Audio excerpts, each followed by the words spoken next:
G'day, my name is Kev, and the aim of my channel is to help people build and maintain ponds without spending a fortune. My favourite style of ponds are ecosystem ponds. The company Aquascape has done a great job marketing and building these types of ponds and their products over the years. The problem for me was that the products, or to hire a certified aquascape contractor to build the pond, is incredibly expensive. The thing is that the equipment and the systems that they use to build ponds is very simple, and it's basically mimicking the way nature has filtered water for millions of years. My goal is to try and get as many people as possible to experience the joy of owning a pond paradise in their own yard. So to do that, it needs to be affordable. I'll have links to other videos in the description. Those will help expand on some of the topics and the alternative designs and products that I discuss in this video. So with that in mind, in this video I want to explain what an ecosystem pond is, how it works, and then how you can create one yourself without the need for overpriced equipment. And don't get me wrong, I have no axe to grind against Aquascape or any other pond manufacturer or installer. If you can charge a price and the customer is willing to pay it, well, that's just good business, and that's the way the world works. So here's a quick overview on how an aquascape ecosystem pond works. I'm going to try and keep the explanation basic, and then we'll take a look at how you can replicate this type of pond with much cheaper materials. The pond has a skimmer. This is where the pump will sit. As water is pulled into this filter box, so too is a lot of small surface debris like leaves. Pulling floating debris into a single location is a great way to reduce maintenance. A skimmer is a type of mechanical filter because it mechanically removes potential contaminants from the pond.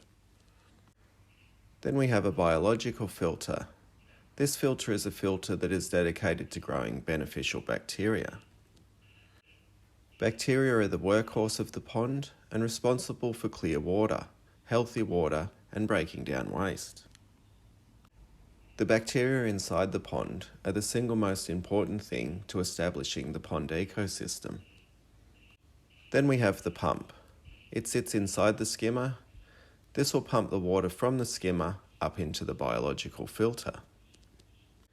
Therefore, we have plumbing that connects the skimmer and the pump to the biological filter. The water cascades out of the biological filter back into the pond, then it's sucked back into the skimmer and round it goes.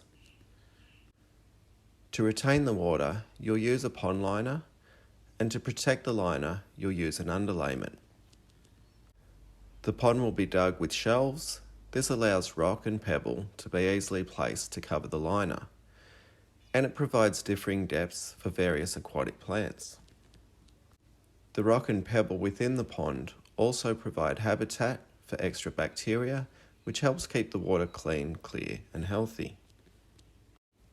Then we add in fish and plants. The plants can be planted directly into the pebble, and they will help remove excess nutrients.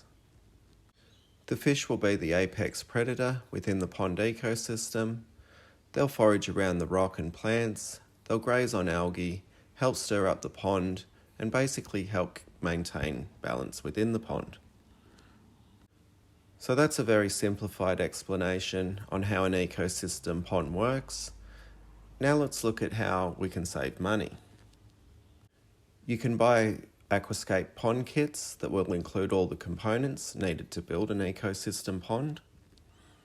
Here's a quick look at some of the prices as of July 2023. This is here in Australia. Prices will vary. These kits include all the filters, the plumbing, the pumps, the liner, and underlayment. You'll need to buy or source your own rock, pebble, plants, and fish. The kits are very easy to install. I built this pond in a weekend using the small pond kit. But almost half the cost is in the skimmer box and the biological filter. Then another big chunk is in the pump itself.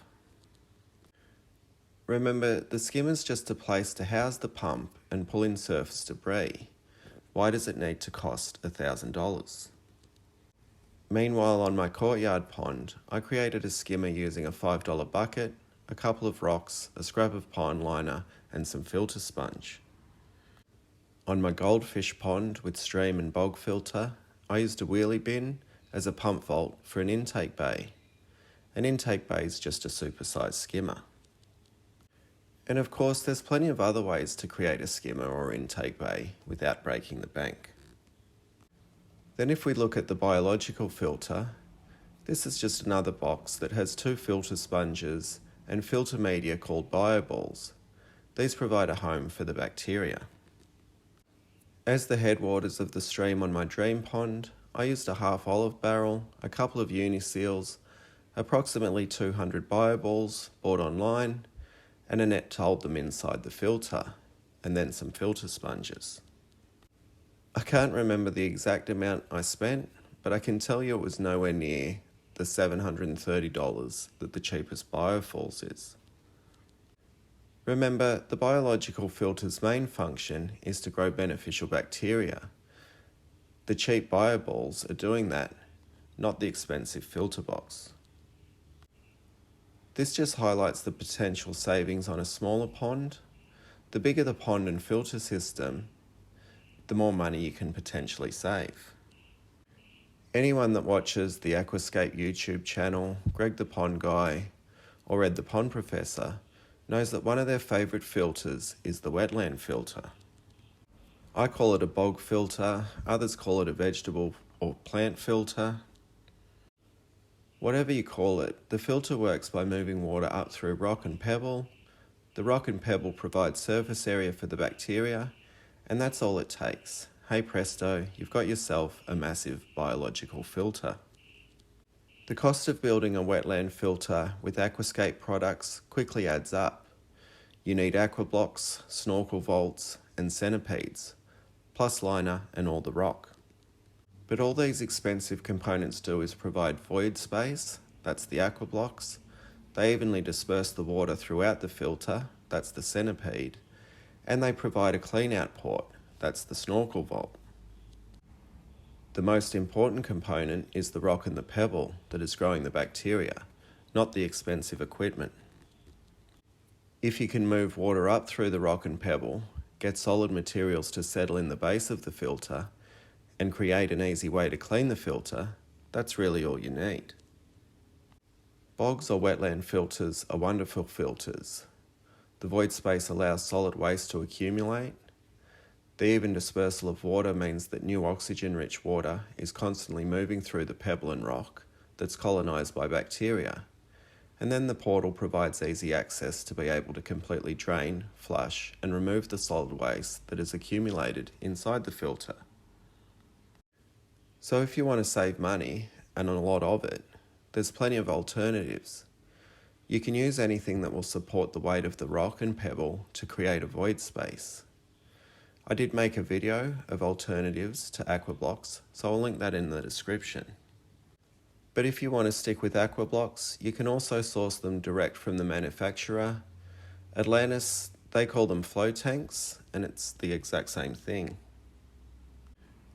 For the centipede module, you can use heavy-duty drainage pipe. I made this large bog filter with some drainage pipe and an olive barrel. The olive barrel replaces the snorkel vault, $10 versus $1,300. It's not as pretty, but it lets me drop a pump down there and clean out the filter. And as the plants grow in, it's not super noticeable. I have 2 of these large bog filters, keeping my dream pond nice and clean. I also built another large bog filter inside a stream, and I use common stormwater pipe as the clean out portal. There's lots of different ways that such filters can be made with just common items. I guess the beauty of the aquascape system is that it's modular and can easily be expanded. But it's not hard to calculate the size of the filter required, ideal flow rates, etc. I have a downloadable PDF that I sell for 10 Aussie dollars. That includes the formulas I use when building my ponds. And you also can find the guidelines for Aquascape's wetland filters on their websites. Bog or wetland filters have a slower flow of water than the smaller waterfall style filter boxes. That means that they require less maintenance. It also means that they require less flow, which saves on running costs. Speaking of running costs, the pump is another area where you can save lots of money. I've found these cheap Jabeo pumps to be incredibly efficient, and they're about a third of the price up front compared to something like the aquascape aquasurge pumps that will come with the pond kits. An aquasurge 3000 will cost $619 thereabouts. It delivers 12,000 litres or 3,000 gallons. The head height is 4.6 metres and the power usage is listed at 165 watts. The Jabeo DCP 15,000, I can buy these for $147 on Amazon. This is a US site, so in Aussie dollars, that's about 220. This pump will deliver 15,000 litres of water per hour, just under 4,000 gallons. It's a variable speed pump, and on the maximum setting, it consumes 105 watts. Its head height is 7 metres. So it wins on price, flow rate, and efficiency. The downside of these pumps is that they're made for indoors and the cords are too short. But if you can keep the transformer and controller undercover, these are fantastic pumps.